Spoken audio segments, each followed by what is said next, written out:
G'day guys and girls, welcome to episode 11 of the Shack series. This episode we'll have Adam Kable coming on. Adam used to be an elite swimmer, now an elite coach out of the New South Wales Institute of Sport in Sydney. He coaches at Sydney Olympic Park. And some of his elite swimmers that he's got in his club, Matt Wilson, who broke the world record last year in the 200 breaststroke.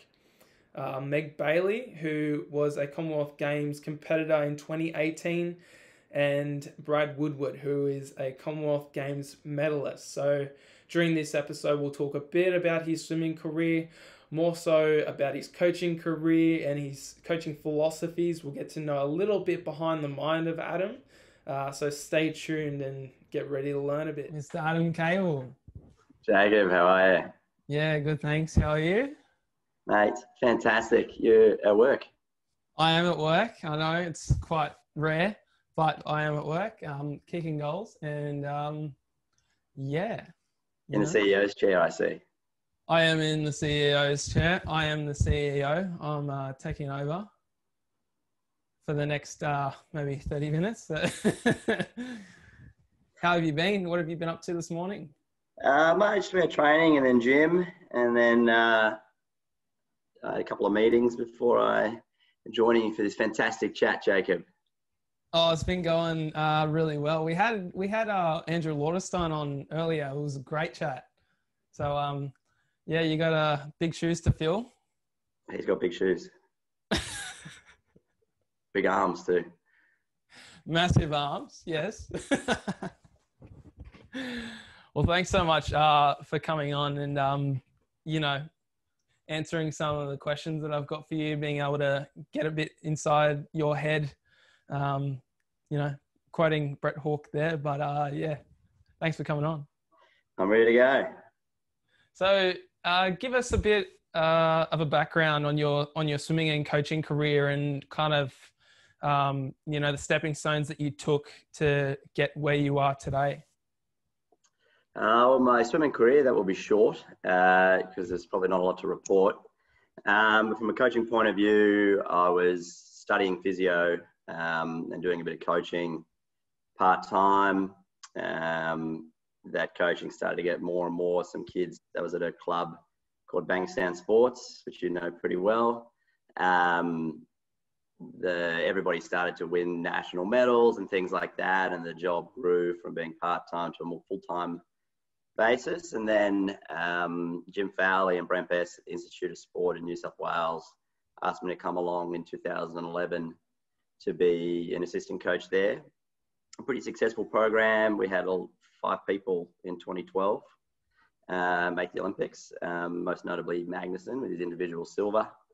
And then in 2014, I went from there and coached alongside Brandt in taking some of the more junior roles, which you were in that as a young fella, as you know. And then in 2016, took over as the high performance coach and have been there since. Do you think your swimming career helped you progress your coaching career? And if so, what sort of aspects do you think you got? You were an athlete, you're an elite athlete swimmer. So do you think a lot of those aspects of, the mentality side or the training side really helped you progress your coaching career? You're just cutting out there. You're back. Oh, well, I think probably you've unfrozen. I think probably not so much from what I did, but probably more so from what I saw from other coaches. So I always thought of coaching as something I was going to do, whether it was going to be a full-time thing or a part-time thing. And I was really fortunate to have some great coaches in my career and really different styles. So I do vividly remember sitting and watching the ways coaches coach, sets they gave, and ways they talked to athletes and ways they motivated athletes and disciplined athletes, and thinking, oh, I'd do that better, or yeah, no, I think they did a really good job of that. And I think that's probably been the big benefit from my swimming career, as well as the discipline and the time management skills you learn from managing swimming and school and uni, etc. Yeah. So you mentioned before that you have a physio background. When you were doing your course, did you ever think that, eventually that would move aside and you'd become this high performance coach at Australia's greatest club? Well, I was your physio at the time, I'm fairly sure. So that's probably why I left the profession.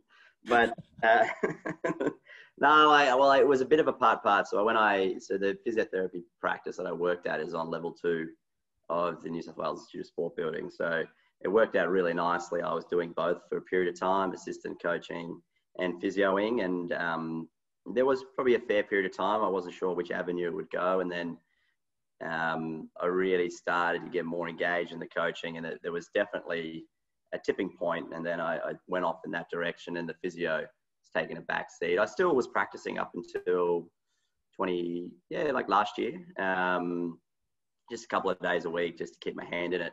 But things are just getting too busy now. So as much as I enjoy it, I'm only coaching at the moment. Yeah, until someone in the squad gets injured, then you start practicing on pool deck again. Allegedly. Yeah, no, thanks. Swipe your healthcare card there. Thank you. We've got a very good physiotherapist, Brent Kirkbride. He would be very upset if he knew I was taking his job. You could never replace Brett, and he could never replace you. I mean, it works. There we go. What's been your favorite experience as a coach? So you've been on a lot of teams. Is there one that kind of sticks out from the others? I know that you've had plenty of experiences, wrestling Mooney and Boxall on camp. Well, are you talking about from the swimming point of view or from? You can have a great experience outside of swimming. That's fine. Oh, well, I mean, outside of the pool, if you take nothing to do with the racing, the 2017, we did a really big tour of Europe. And I think went from like France to the Netherlands to Germany. Yeah, you're with me for half of that. And then we raced in Budapest for the World Champs. That was a fantastic experience. I think I was overseas traveling around Europe for 10 weeks or so. From a swimming point of view, obviously last year at Guangzhou, Matt equaling the world record in the semi-final. That was a really big moment, very exciting, especially that gap between the semi and the final. Yeah.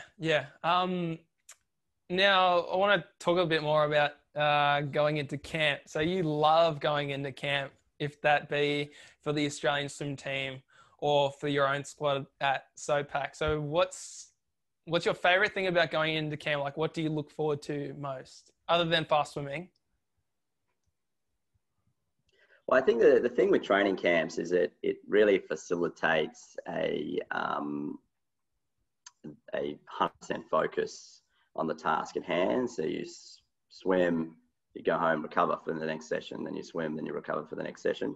That's not a healthy thing to live 365 days a year, but for targeted periods of time throughout the year. And now normally camps coincide with particular training blocks in which that's necessary. So there may be a shift in the training style that we're doing, in which I'm going to ask for a little bit more, a bit of an overload period. And you often see, because of the training camp effect, we call it, you see athletes do things because they're enjoying themselves, they're having a great time with their mates. They're the memories that you take, not so much the times that you swims in the sets, but the memories of the camp itself and the stuff you did outside the pool that you take through the rest of your life. And because of that, you see really fun, fast, happy athletes. Yeah. Who inspired you to become a coach? Was there someone that you looked up to during your swimming career and you said, I want to fill those shoes one day, and who inspired you to become a better coach? So you mentioned before as well, you worked under Brent Pests for a number of years. Was he, that driving force behind you becoming a successful coach? Yeah, I probably got the idea of starting to coach because I really idolised both our junior coach, Rod Furlong, and I really looked up to him and just loved hanging out at the pool, et cetera, et cetera. that's probably what got the concept in my head of becoming a coach, or the idea that it would be a good thing to explore. And then I swam a little bit with Stefan Widmar and spent a lot of time with Brant Best and Jim Fowley as well, who was the mentor coach at the time. That really inspired me to invest heavily into the profession and really try and take my coaching to the next level. Yeah. So you've been on a lot of staging camps, and you've been away a lot with the Australian swim team. You know, your swimmers can do some absolutely crazy things during camp. So what is the most insane set that you've witnessed someone do, like for times, or just for like someone who's absolutely pushed their limits? It's a hard one. I think probably it's hard to describe. I think the best sets, when I look at them as a coach, it's hard to describe in numbers, because it's the manner in which they're swimming them, which is often the most impressive thing. Like watching Kate Campbell dive 25 points consecutively, or you know, watching Matt Corton split multiple 56s back to back. They don't sound that impressive, I suppose, when you're saying them here, but when you watch them in person, or you're watching a Matt Wilson, you know, push 30 point with 35 stroke rate and 14 strokes over and over and over again. To me, they're the most impressive things. I was really fortunate to watch James Magnuson right through the prime of his career. I was holding the coffees and getting the stroke rates back then, but it was really nice to watch him, you know, push. And not so much that he could push a 22 at training, but that he would do it. It would get segments along the 50, and it would be exactly the rates along the 50 as per planned, exact stroke count, exact kicks off the wall. They were the most impressive things to me. Yeah. Now I'm interested in knowing your opinion about this next question. I spoke to Brett Hawke a few episodes ago about the future of athlete performance, and just taking, for example, you know, we'll say Ian Thorpe's 200 freestyle, 400 freestyle. So in 2000, he went 340. Now we've got Matt Horton, and Sun Yang also has posted 340 and 341. But, you know, when you take back 20 years from that, I mean, given the technology and every other aspect of it, moving forward, how do you see swimmers getting better and better in future? He mentioned, you know, we haven't unlocked completely the psychology behind the athlete mind, and also touched a bit more on overtraining. You know, it's a bit hard to out-train what we're doing now. So what would you say? There's probably multiple factors. I think sometimes events, it's a little bit of the Roger Bannister effect, where like if you look at men's, you've given two good examples, and another one is the men's 200 breaststroke. The gold medalist from 2016 would have got 5th at the World Champs in 2019. So there's a little bit of that, I think. But I think as a sport, we're relatively young in many aspects. And what I mean by that is often as a coach, you've got to have the interplay between individualizing a training program for an individual, as well as fitting that into and creating a team and using the team to push performances and create a competitive training environment. And there's a balance and a trade-off between individualized training and creating a competitive training environment and challenging the athlete. And that's very individual. I think there's a few settings. So if you think of a college system, you've got 40 people in the squad, you can't individualize that. And some athletes will flourish in that. If you can't individualize it that much, and some athletes flourish that, well, you've got other squads that might have, you know, in Europe and in Australia, 3 athletes in it. It's very hard to create a competitive training environment. So I think if it's the interplay between those two and getting that right, as well as I think there's a understanding physiology a little bit closer, measuring VO2s, manipulating that. You know, there's a lot of debate about how you analyze lactate to training. There's still a lot to understand as a sport, and where strength and conditioning fits in that is another thing as well. So I think there's just like when I look at my athletes and I can see, 10 things that they may need to improve, if the whole world's looking at all their athletes with that many things to improve, there's going to be people that push forward and through to the next level. Yeah.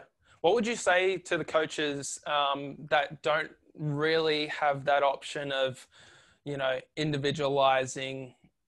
Obviously, with 40 athletes in your squad, you can't individualize every session. So what would you recommend? What would be the best approach for young coaches that, have people finaling at national age or medaling or are just on the brink of, breaking into finals? What would you say to them in terms of how they would kind of structure their training programs then? Yeah, I mean, it's a good one. I think the important thing to remember generally, I know there's exceptions to that rule, they're still developmental athletes at that point. So there's a series of all-round skills they need to learn, and you're still building an engine, not necessarily utilizing that engine at that point. So you can categorize athletes together a bit easier. So you may have a more sprint-based, recovery-based program. You may have a larger endurance aerobic program, and then athletes that will sit in either, and then athletes will cross in and out of either. Again, I'm not super experienced in that because I've only ever coached in smaller programs of under 10 athletes. So it's not anywhere near somewhere that I'm an expert at. You probably should have asked Brett Hawke, but that's how I would do it, is categorize the athletes into chunks. You might have four groups, and then athletes that jump from group to group within those sessions. Yeah. So going back to like the Australian swim team, and we'll talk a bit more about Olympics next year. So who are you most looking forward to watching race next year? I mean, don't be biased and say Meg or Brad or Matt. You got to pick someone else. And do you believe that someone, even a junior swimmer, is flying a bit under the radar, and you think we'll have a big breakout year next year? Well, there's a budding young 200 freestyler that has just had a knee injury swimming at St. Peter's. I heard doing really well at the moment in the background. So if I can't take one of my own athletes, I'll pick him. Oh, thanks, Adam. And and Swimming Australia obviously have a lot of talent and a lot of depth. Who would you say doesn't even have to be next year, could be in the next 2 to 3 years? Who would you say that you're looking forward to that will have a big breakout year, coming in the next few years? Well, it's hard to tell because a lot of the guys that performed well last year at the World Champs, so Matt, Ariane, Clyde, Zach Stubbley-Cook, Matt Temple, they're all quite young. So there's no reason why they can't go another level. I mean, on top of that, your normal superstars, your Campbells and your Hortons, etc., and Kyle as well is very young. So there's no reason those guys can't have a breakout year beyond going from medalist to the next level up and being a gold medalist, world record holder at the same time. Yeah. Now, I had my next question of secrets of coaching, which I was going to ask you, but obviously there's no secrets of coaching. But how do you believe that you're so successful in what you do? Do you think, your time as an elite athlete has really helped you, or your background as a physio has helped you a lot? Your mentors, what would you say? I think I'm pretty fortunate that I really enjoy what I do, and I really enjoy watching the athletes succeed. So it's an interesting one. I think getting to know each of the athletes individually, rather than coaching them as a group with a big set of rules, and coaching a little bit more in the grey and not having a black and white way in which each athlete is communicated to.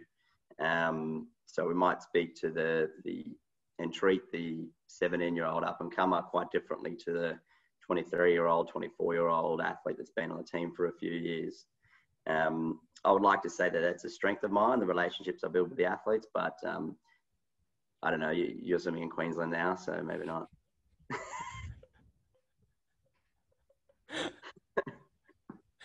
I completely agree. And you do have a close bunch team down in SOPAC in Sydney, and I completely agree. I think that's an aspect of your coaching that you do really well, and you really get to know your swimmers more, and you're great with individualizing, sets and what they need and what's best for them. So yeah, no, I completely agree with you.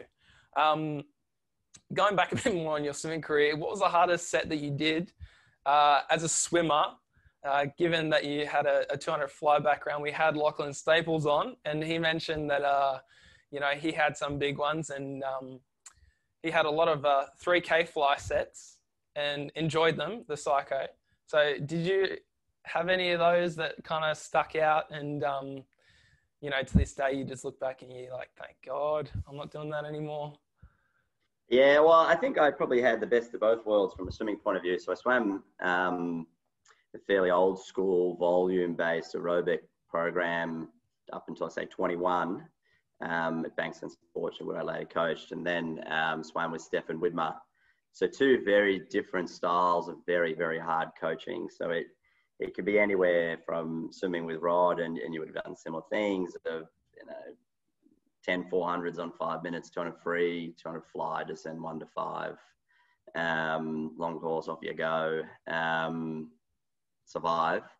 I actually didn't think they were probably the most challenging because it's just kind of surviving and grinding away. And then with Stefan, the repetitive, like 35s at 100 rate over and over and over and over and over again, 20 50s, 20 35s. They were probably more challenging, in which you're vomiting in the drain afterwards. Yeah.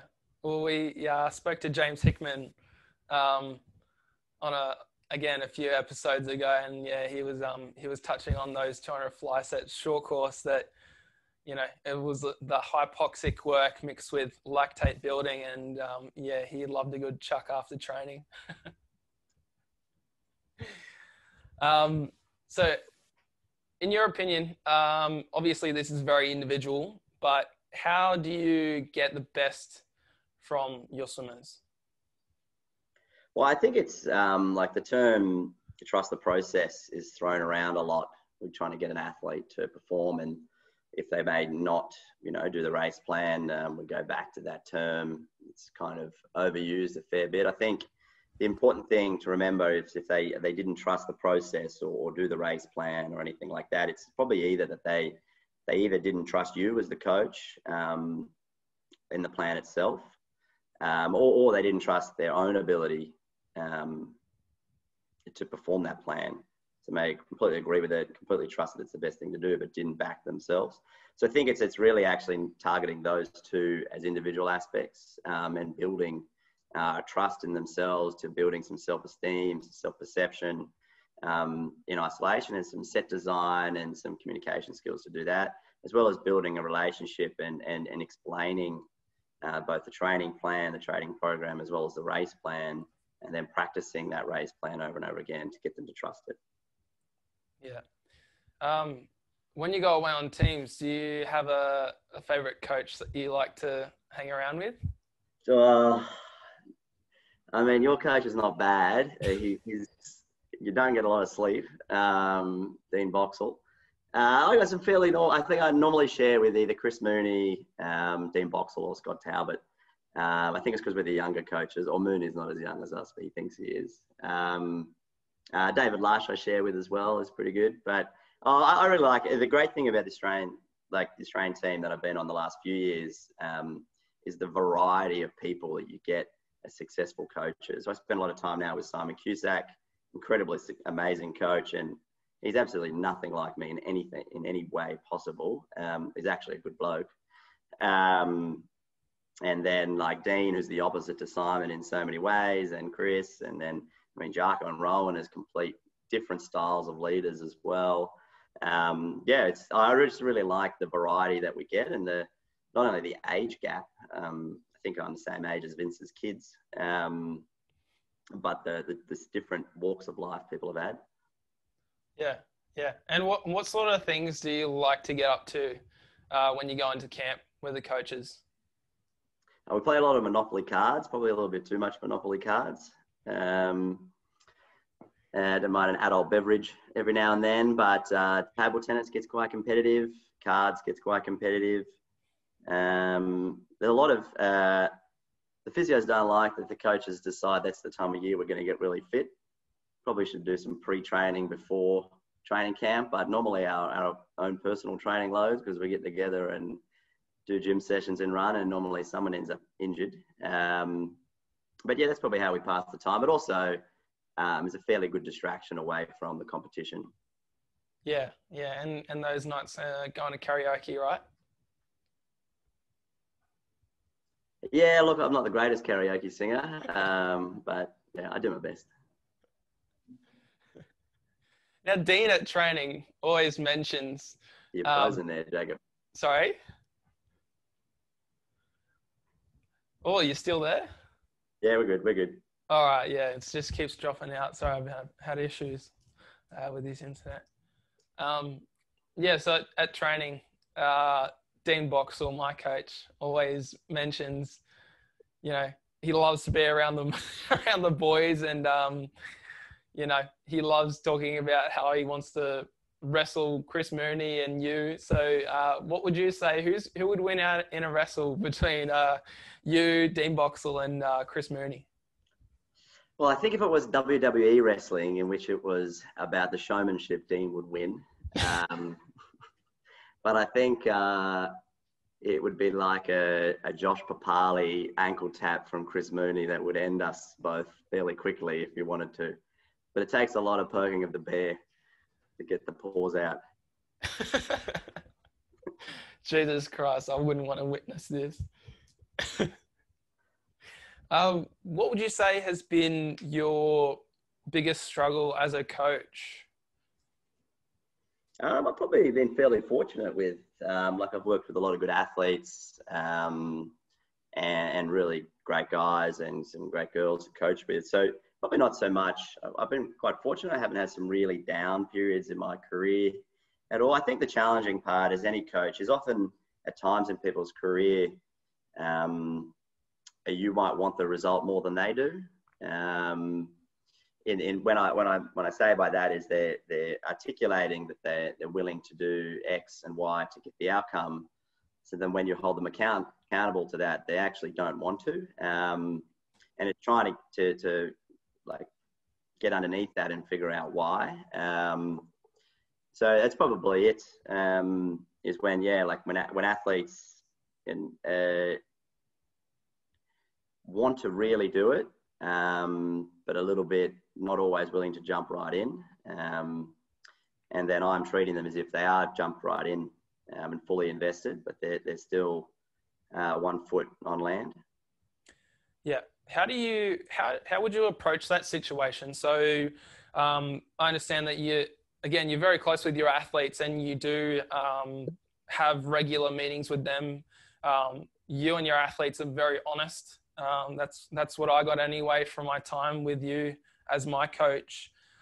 So how do you approach that? Do you have psych sessions, or do you just have one-on-one meetings, reminding them? I understand that they always have like a written goal for the season, short-term and long-term. So what do you generally do if someone kind of falls off the wagon a little bit?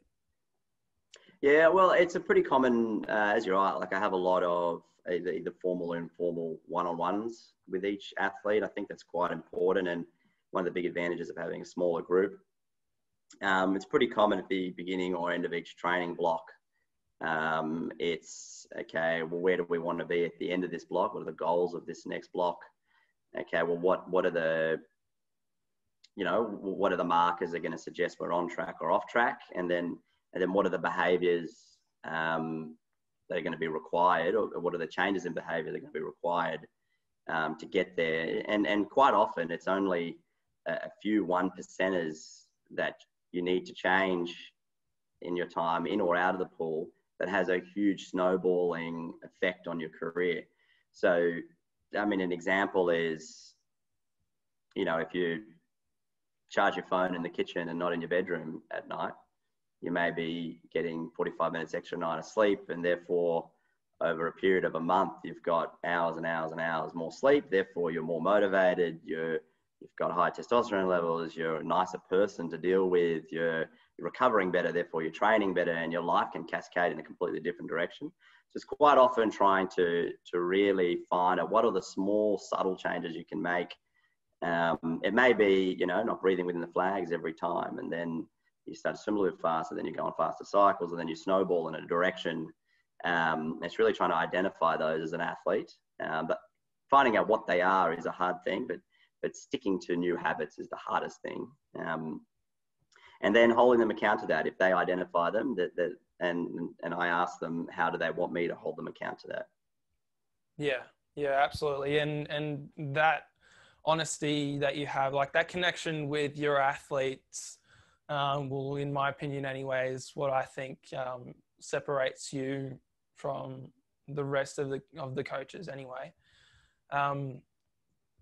So we'll talk a bit more about best coaching achievement. So last year, Matt Wilson equaled the world record in the 200 breaststroke. Looking back now, would you say that that's your best coaching achievement? Being a part of that and having your hand on that, like really, like it's been such a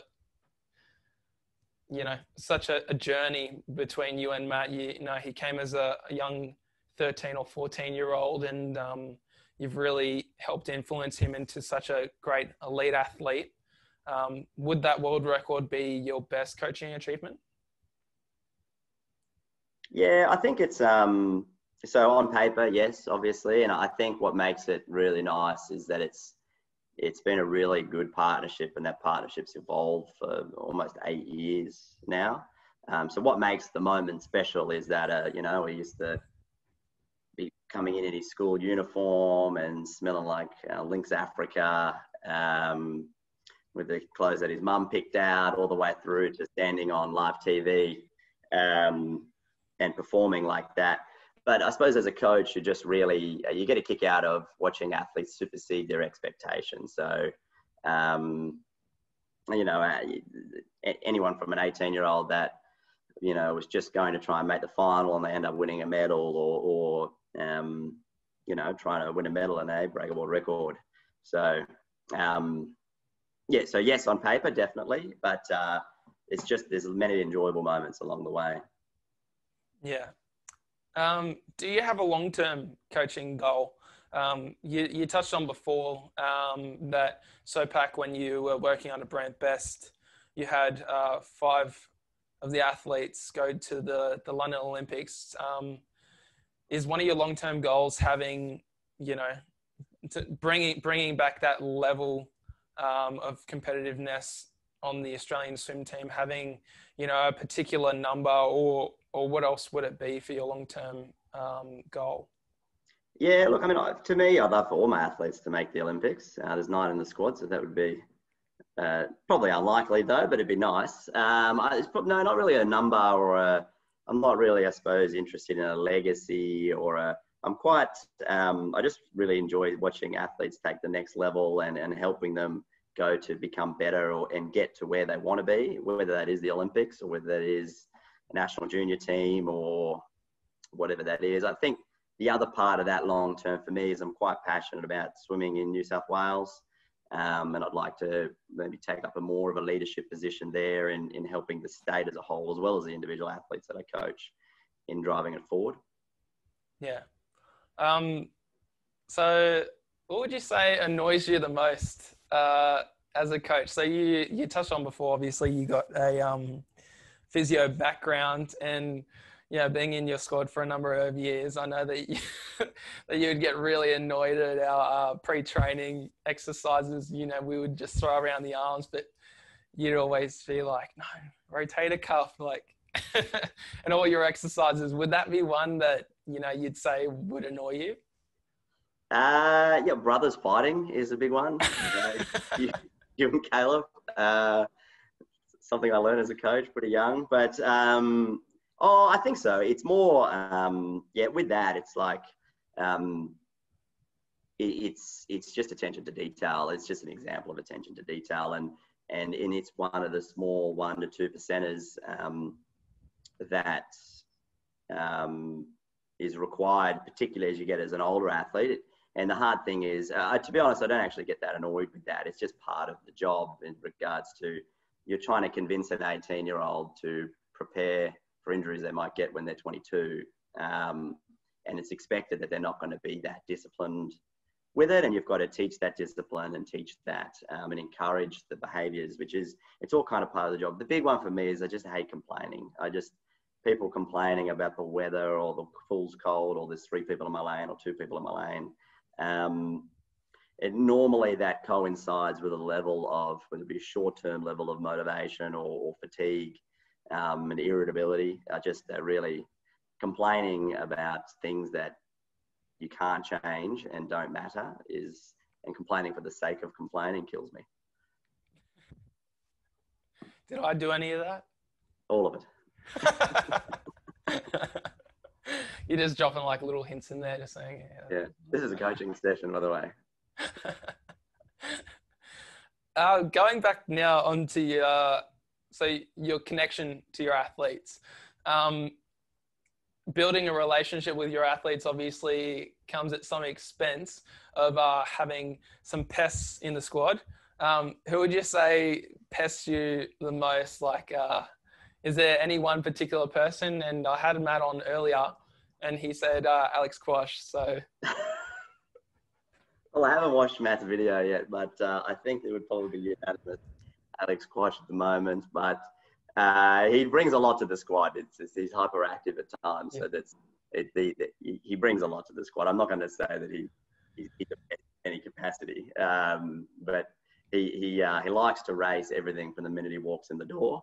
And as much as Matt might get frustrated at times, it's actually very good for Matt, and it's been great for Matt.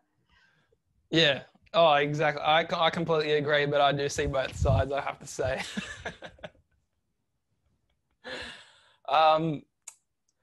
So what separates a world-class swimmer from the rest? Obviously, again, this is very individual. People have their strengths. What would you say? What are some aspects that you can just think of on the spot of what separates a world-class swimmer from just the rest of their competition? Yeah, I mean, it's a good one. I think the big thing is that there's a few small habits they have. Now, whether they're deliberate, as in they've deliberately made a decision to act in this way, or they act in this way as a result of, their upbringing, their family, their parents, their swimming history, their things that have happened to them have created these particular behaviours. There's a small set of behaviours, there's no doubt, that separate those guys that are, world's best and those that are world class and those that are a level below that. And one of the biggest things I think is just how they emotionally cope with fatigue and how they emotionally cope with stress. And now that's a very generic thing. So that may be, I've watched guys do sets, like the Campbell stand up, vomit on the side of the block and just get up and no nonsense. Whereas other people, if they got to the point where they were vomiting, they'd be rolling around. Pain is inevitable in our sport, particularly when you're pushing your body to the next level, but suffering is a decision you make. And I think every athlete and every athlete that is world-class that I've worked with is world-class for a particular reasons. They have particular strengths, but I would say that that's the commonality between them. When it is time to step up, they're able to avoid distraction and step up. Yeah. Now, for young swimmers, I know you haven't spent like a whole lot of time with really junior swimmers, but what are the most common mistakes that you'd say that young swimmers make, as they get older into that more elite level? All those kind of child prodigies that, are fantastic. They're breaking Australian records at a young age, and then as they go older, they kind of burn out a little bit. What are there more common mistakes that are made by them that cause that, or what would you say? I think each athlete is individual. So I think there's a misconception that if you're PBing as a junior, your swimming is, so I'll reword that. It's very easy to continue to improve, particularly as a male from 14, 15, 16, 17, because you're just going through puberty essentially, and then you're just training more. So you were training 5 times a week, you train 6 times a week, you get a little bit better. You train 7 times a week, every time you get a little bit better. You add weights, you get a little bit better. The challenging part is that you're going to get to a point where there's nothing left to add, and you have to start to do the processes better along the way. So you're going to have to swim better within those 8 sessions or 10 sessions, whatever it may be. So I think there's a few things there. It's being patient with young athletes, and because everybody can tolerate different, there's no set way. So, there's often the general rule of you swim your age a fortnight. So if you're 14, you swim 7 times a week. If you're 15, you swim 7, then 8, then 7, then 8, 16, 8, then 8, etc. But that what each athlete can tolerate at different points, because athletes mature at different ages, is different. So for some athletes, the best thing for their age group swimming is to continue to play rugby league till they're 17, 18. For other athletes, it would be, it's important that they stop that a little bit earlier because of, it's blunting their performances. They're ready to take a next step and can't, and getting frustrated with the sport. To find out how that layering of their career through the age group ranks, there has to be really good communication between the parent, the athlete, and the coach. And there has to be a plan in place. And that plan is going to change with things happening, but there has to be a long-term approach and plan in place. So for our guys, the new ones that come into the program, they don't come much younger than 17, 18 for us. But there is on paper a 4 or 5 year plan. This year we're going to do this, and then we're going to add this, and then we're going to add this, and then we're going to build you towards a peak performance in a particular year. Yeah. And if things don't go to plan, which, a lot of the time they usually don't, do you then sit down and reassess, and then, you reassess your whole plan again, or what would you do? Yeah, the likelihood of the plan taking actual place is almost zero, but the plan just gives you a direction to go. And the plan can be conceptually, so we may be thinking about building the athlete's capacity and their resilience in this block. So that's quite a conceptual plan, as opposed to actually we're going to do 40 kilometers a week, et cetera, et cetera, et cetera. So yes, things can shift and take place, but the idea that and people progress faster or slower, or things don't work, and you have to take a step back in swimmers. And we've done that a lot with athletes. Pushed forward, they're not coping, so take a step back in the total weekly training load that they can tolerate, whether that be physically or emotionally, they can tolerate. You swam at 3:49 with only 8 sessions a week, if you remember that. I do remember that. That was a dream. 40 kilometers a week is the most you did, I'm pretty sure. Yeah, well, working smarter, not working harder. How was your transition into retirement? So you were keeping yourself accountable, and you were going to uni, doing your physio degree, and then when you did finish swimming, you did transition into physio. What would you say to swimmers that are having a bit of trouble, transitioning into that retirement? Obviously, earlier to get on to something, the better. But, for a lot of swimmers who think that they're going to be doing swimming a lot longer than expected, and, either fall short by illness or injury, how do you think that they would make that transition a bit smoother? Yeah, look, I think it's important. I think I was quite fortunate that I had other goals to chase. So I had a uni degree to finish that I was really enjoying, and like I had a reason to get out of bed and push myself to do that degree. And then as I was finishing and the coaching progressed, and I had something to pursue. So I had both avenues to pursue, like a meaningful career that I enjoyed. So it just almost took place of the swimming, both physio and the swimming coaching, and inevitably swimming coaching. So I think that the challenge where athletes fall into trouble is the only reason they're getting out of bed in the morning is to go to training. There's no real, and then take that training and take the next quality set or the next competition away, and you sit and wonder, what am I getting out of bed for? Like, I may as well sleep in till 10. So it's as your career progresses, is having, and I don't like the idea of a backup plan. If swimming doesn't work out, I hear that thrown around a lot. It actually really frustrates me when people say, oh, I've got to go to uni in case swimming doesn't work out. Well, you could end up winning 10 gold medals at the Olympics and 20 world records. You're still going to need to do something for the next 40 years, 50 years of your life. It's not a backup plan. It's an actual plan. As well as having a healthy, balanced athlete is pursuing some part of your career. Now that may be university, it may be TAFE, it may be doing internships, work experience, maybe literally just working. But I think it's important for athletes to start to explore.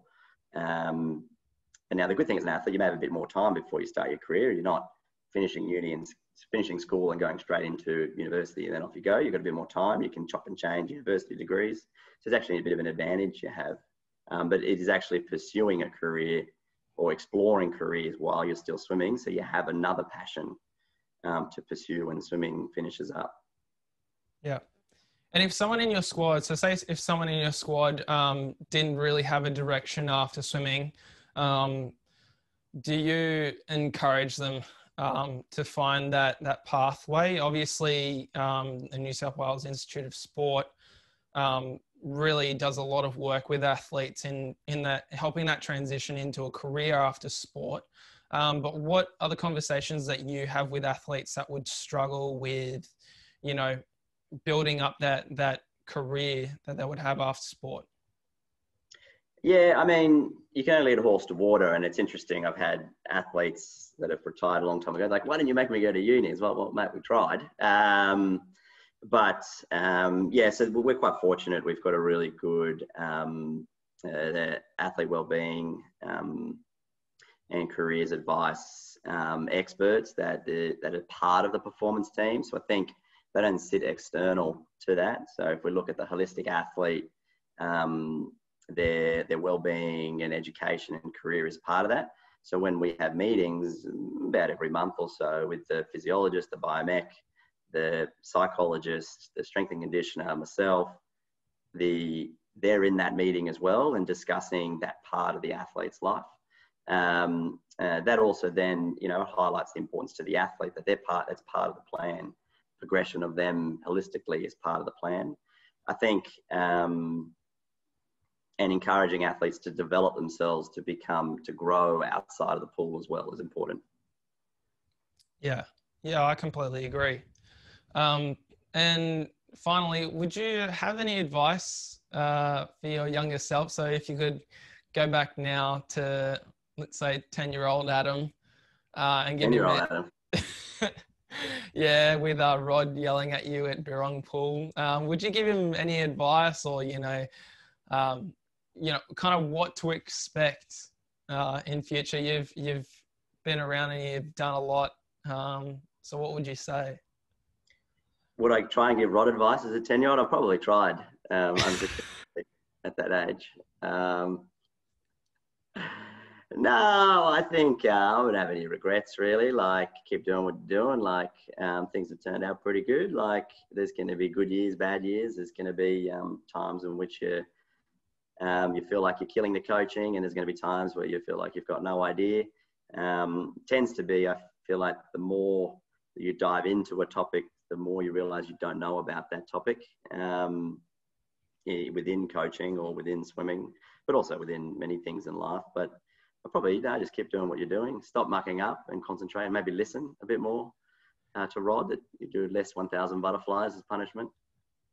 Yeah, don't talk during training or else he's going to shout at you and give you 1,000 fly. So Yeah. No, probably should have listened to that more frequently. It would have been good. Yeah, just to help for your own sake anyway. All right. Well, yeah, that's all I've got for you. Thanks so much for coming on and taking the time out. Sorry again for Wednesday. Yeah, we just had issues here, but yeah, thanks for coming on and taking a bit of time out from your busy schedule to join us on here today. Well, mate, hopefully when your Premier opens those borders, I'll be able to see you soon. Let's hope so. Queensland State is probably where it's going to be at, I think. We'll see. All right. See you, Adam. Thanks for coming on.